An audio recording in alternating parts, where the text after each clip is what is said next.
क्या V G board सही में काम करता है? आपने उस गेम के बारे में जरूर सुना होगा जिसमें कि जो कहते हैं कि हम वो गेम खेलते हैं तब स्पिरिट्स हमें कम्युनिकेट करते हैं। वीजी बोर्ड, वो वीजी बोर्ड जिसमें कि लेटर के थ्रू स्पिरिट्स कम्युनिकेट करते हैं। क्या आपको रियली में लगता है कि भूत एक्चुअली में बातें करते हैं या फिर इसका कोई साइंटिफिक एंगल भी हो सकता है? जब वीजी बोर्ड पे हम लोग वो रखते हैं तो अपने आप मूव क्यों करने लगता है? इसका आंसर आज आप इस वीडियो में जानने वाले हो और ऐसी अमेजिंग फैक्ट्स आज आप जानने वाले हो। फैक्ट नंबर 9, ये आर्टिकल देखो। आप ऐसे न्यूज को जरूर सुनते होंगे कि बिच्छू का जहर या फिर स्नेक का जहर 30-30 करोड़ रुपए, 30-30 लाख रुपए, एक बूंद जहर इतने में ट्रेड होता है।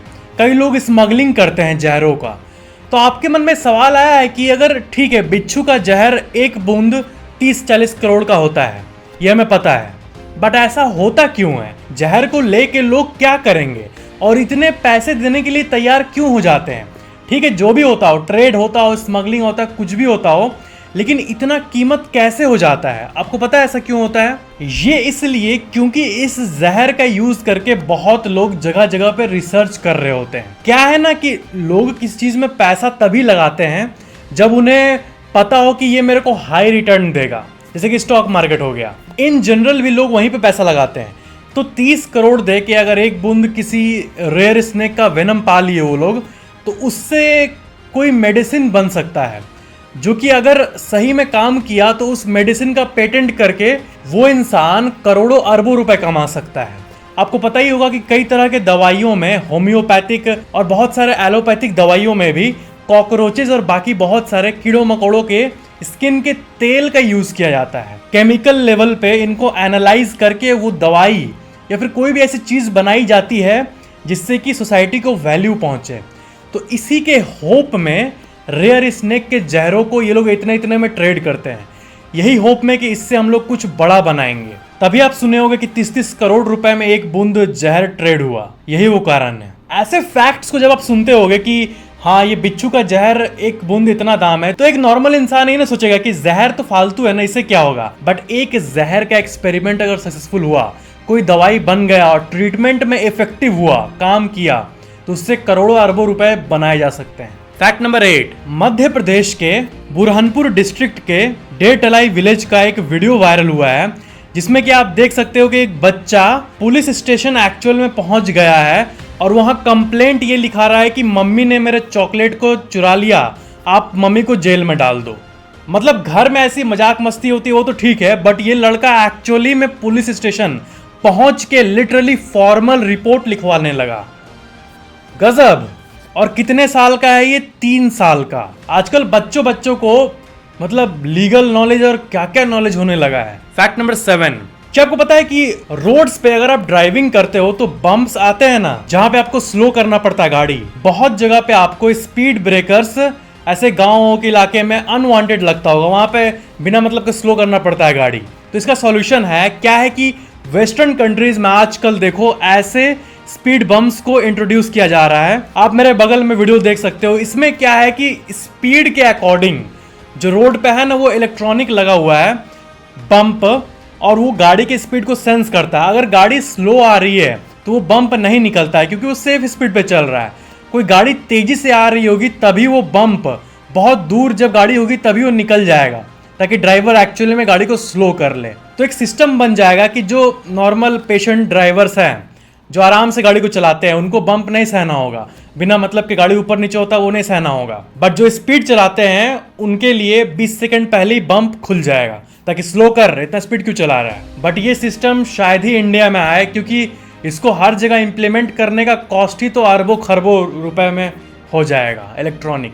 फैक्ट नंबर 6, नेचर जो है वो सही में बहुत ही अमेजिंग है। क्या है कि नेचर में बहुत सारे क्रीचर्स अपने आप को कामोफ्लेज कर देते हैं। जैसे एक कैटरपिलर है जो कि अपने आप को स्नेक में बदल देता है, लिटरली। हाँ, कैटरपिलर ऐसा दिखता है और स्नेक ऐसा दिखता है, लेकिन कैटरपिलर अपने आप को मोल्ड करके अपने आप को स्नेक की तरह दिखा सकता है, ताकि कोई अगर उसका हंटर आ जाए तो वो बच सके उससे। इस प्रजाति का नाम है हेमेरोप्लेन्स ट्रिप्टोलेमस। जब भी इसको कोई थ्रेट फील होता है तो ये अपने आप को स्नेक में बदल देता है, जैसा कि आप मेरे बगल वाले वीडियो में देख पा रहे होगे। फैक्ट नंबर 5, बॉडी सिमोर्फिया। ये एक ऐसा डिसऑर्डर है जिसमें इंसान अपने चेहरे को लेके और अपने शरीर को लेके बहुत ही ज्यादा ऑब्सेस्ड रहता है। मतलब कुछ लड़के और लड़कियों को आपने देखा होगा कि अगर फेस पे एक भी पिंपल आ जाए या फिर कुछ भी आ जाए तो वो पूरा टेंशन लेने लगते हैं।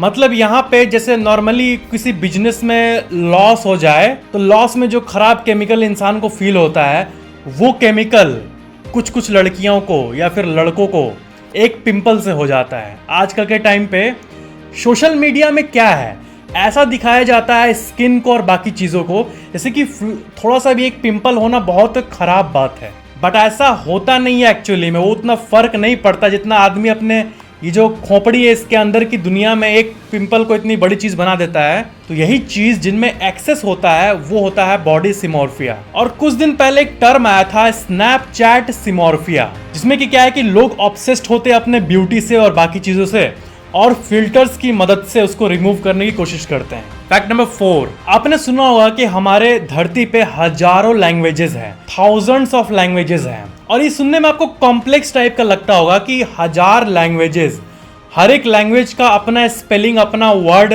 अपना प्रोनाउंसिएशन, अपना एक्सेंट, अपना ग्रामर। तो 1000 से ज्यादा लैंग्वेज होना बहुत बड़ी बात है। कितनी कॉम्प्लेक्स है कि लोगों का दिमाग कितना कॉम्प्लेक्स है कि इतने सारे लैंग्वेजेस को निकाल दिए। बट आपको ये जान के हैरानी होगी कि फिल्मों में और गेम्स में और टेलीविजन में और किताबों में कई आर्टिफिशियल लैंग्वेजेस का यूज किया जाता है जो कि एक्चुअली में नहीं है, बट सिर्फ फिल्मों के लिए उसका पूरा ग्रामर, पूरा वर्ड, सब कुछ बनाया जाता है। जैसे कि मिनियंस एक मूवी था जिसमें कि मिनियन आपस में करके बात करते हैं, कुछ कुछ बोलते हैं आपस में क्यूट तरीके से। तो वो एक्चुअली में लोगों को लगता होगा कि वो रैंडमली बोल रही हैं कुछ भी, लेकिन एक्चुअल में वो एक पूरा अपना लैंग्वेज है created with their own grammar. उनका अपना ग्रामर है, सब कुछ है, स्पेलिंग है, प्रोनाउंसिएशन है। तो पूरा एक्चुअली में एक लैंग्वेज को क्रिएट किया गया एक मूवी सीरीज के लिए। तो वैसे ही अभी तक 200 से भी ज्यादा लैंग्वेजेस को जस्ट क्रिएट किया गया है एक आर्ट वर्क के लिए। आर्ट वर्क जैसे कि एक मूवी सीरीज या फिर कोई बुक सीरीज,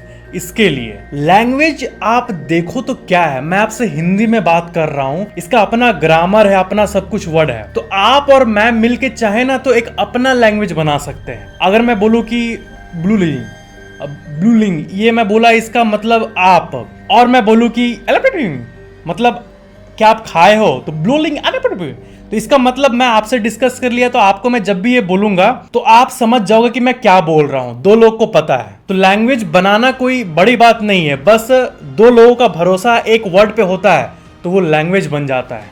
तो वैसे ही मोस्ट स्पोकन लैंग्वेज की बात करें तो ऑफ कोर्स वो है चाइनीज, क्योंकि चाइना में सब कोई चाइनीज बोलता है और वहां का पॉपुलेशन ही। तो अगर काउंटिंग की बात करें तो हाँ, चाइना टॉप पे है। और आप ये पूरा लिस्ट अपने स्क्रीन पे देख सकते हो।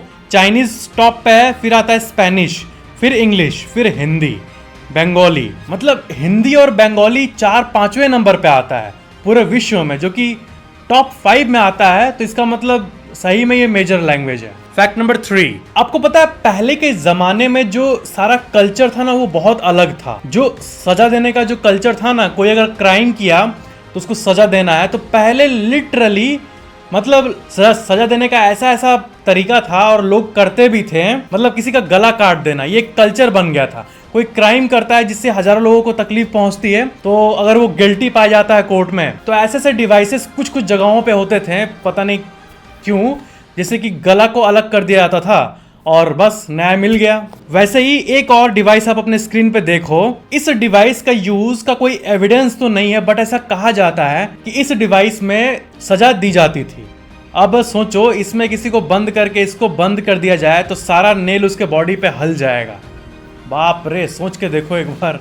फैक्ट नंबर 2, आपको पता है एक डिसऑर्डर होता है जिसको कहते हैं जोक एडिक्शन, और ये उन लोगों में पाया जाता है जिनके ब्रेन के राइट हेमिस्फेयर पे कोई चोट वोट लगी है। तो उसमें क्या होता है ना कि देखो, किसी को हंसाने का ट्राई करना ये तो नॉर्मल सब पे होता है, सबके माइंड पे होता है, एक नॉर्मल हैबिट है। लेकिन जिनको जोक एडिक्शन होता है ना, वो क्या है कि ऐसा बीमारी होता है, वो तो दिन में सबको हंसाने का ट्राई करते होंगे, कोई नहीं हंसा तो उनको बहुत बुरा लगता है। किसी 1 करोड़ टर्नओवर वाले बिजनेस करने वाले को 70 लाख का लॉस हो जाए तब जितना खराब फील होगा, उतना इनको तब फील होता है जब इनके कोई एक जोक पे ना हंसे।